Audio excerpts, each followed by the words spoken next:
Now, I want to dive into a little more serious story, and that is we got a little bit of some issues. We got some controversy now over the big, beautiful bill. I want to play this, and then we'll dive into some of this. Here we go. Yeah, let me say this.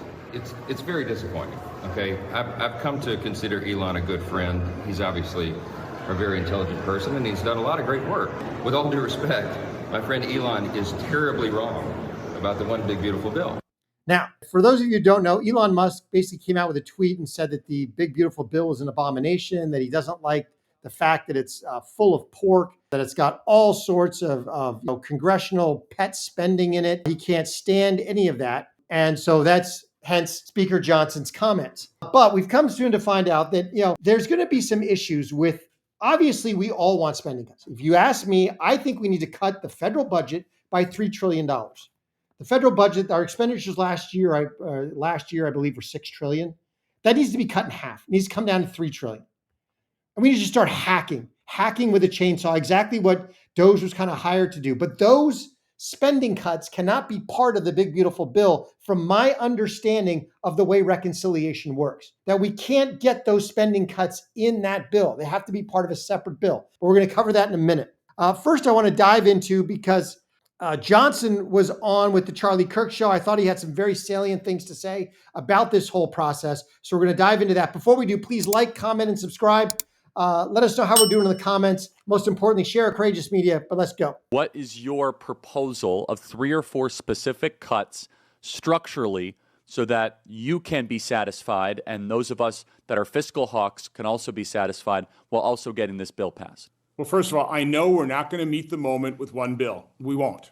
The House didn't do it. We won't if we quick rush this thing through. So we've got to split this up, focus on the areas of agreement, border defense, take the spending reductions the House has given us that they've agreed to, extend current tax law, take the automatic tax increase off the table. That was a blunder. Tax Cut and Jobs Act, we should have scored that in current policy. We weren't smart enough to do that. Increase the debt ceiling for about a year. Keep the pressure on. I've got to convince President Trump that is to his advantage. He wants to balance the budget. That's what he said. Well, we're not even coming close to putting ourselves on a path to balance the budget. He needs that leverage as well. We'll never default on the debt, ever. We've got more than enough revenue to service our debt. We will increase the debt ceiling, but we ought to do it in increments to keep the pressure on. So this has got to be at least a 2-part process. Fiscal year 2025 reconciliation process, do that now. Again, we skinny this thing down, focus on the areas of agreement that we can do by July 4th. Then start doing the work. And Charlie, rather than... He's absolutely right. I agree with him. We need to get the big, beautiful bill passed. We need to codify the tax cuts, get all the spending cuts that they can get, which Congress, the House did send tax cuts there. Get the border wall and all the border issues funded. Get the tax cuts codified. Get the deregulation that they can codified. And then we got to move on to a separate bill, which would be a rescission package. Now, Scott Jennings had some things to say about that as well.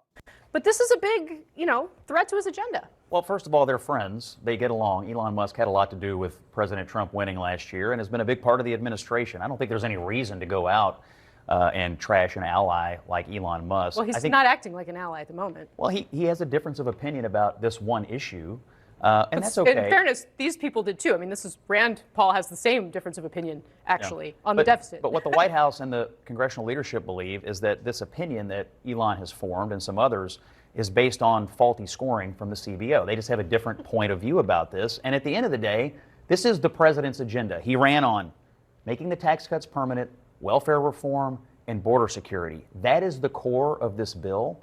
And I think all Republicans want to cut spending. All Republicans want to get the debt and deficit under control. But this is how the president won the election. The national popular vote, the electoral college, tax cuts, welfare reform, border security. This is the vehicle for that. And I don't think failure is an option. No, exactly correct. As he said, this is about getting this first big, beautiful bill passed, which they can do. They absolutely can do that. And then moving on to a couple separate bills to get the rescissions packages. So let me discuss that because I think that's the way to go about this. As Jim Jordan said, we need to get a separate rescissions package, which would then allow them to codify the Doge cuts and even go further. Check this out from Jim Jordan.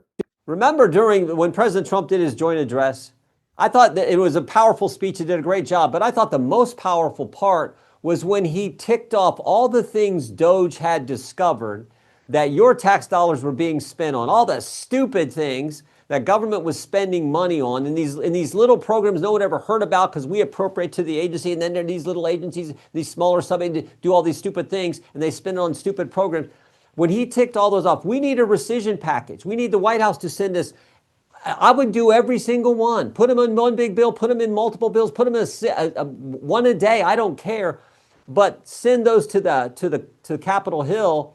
And when the White House says, "Okay, this money was allocated, we're going to rescind this," we have the same. We get the same deal with the Senate. You don't need 60 votes; you can do it with 50. So let's rescind some of those Sesame Street and in Iraq, paying money for Big Bird and Bert and Ernie in Baghdad is stupid. So let's rescind some NPR. We had a Absolutely. And so that's exactly what the White House has done. Now, in talking to some of the people who some of my contacts who are in the know, they've started with a very small one. So check this out. The White House is currently sending a $9.4 billion Doge rescissions package to Congress next week. So as Jim Jordan said, because it's a rescission package, hey, this money was allocated. We don't want to spend it. Eliminate it from the budget. You don't need 60 votes. It's not a bill. It's not a new law. It's a rescissions package. So this won't actually get rid of, let's say, the Department of Education, but you can cut all the funding for it.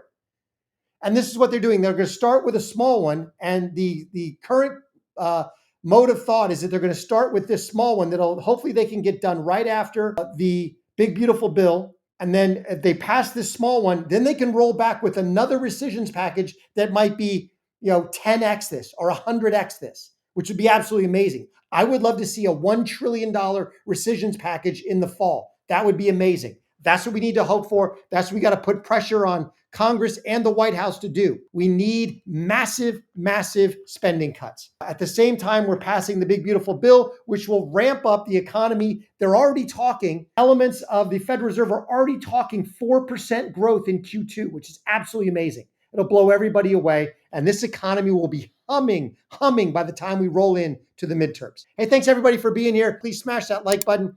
Thanks so much for rolling up. Like, comment, and subscribe. Most importantly, share Courageous Media with everybody that you know.